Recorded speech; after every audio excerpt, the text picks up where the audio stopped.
Historiku i kësaj balene është shumë i thjeshtë, një familje balenash në vitin 1958 në Durrës, në bregdetin e Durrësit, duke ndjekur anijet tona të peshkimit, katruan rrugën dhe u futën në ujërat tona, duke qenë se balena do një ambient më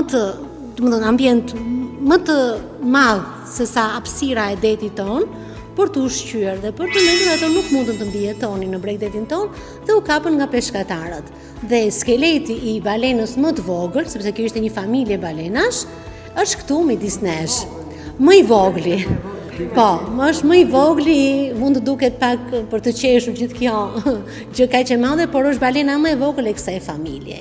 Balenat e tjera nuk e di se ku e patën, por fati jonë që ne e kemi këtu dhe është gjëja më e bukur, ose gjëja më interesante që bie në sy, sa po hynë.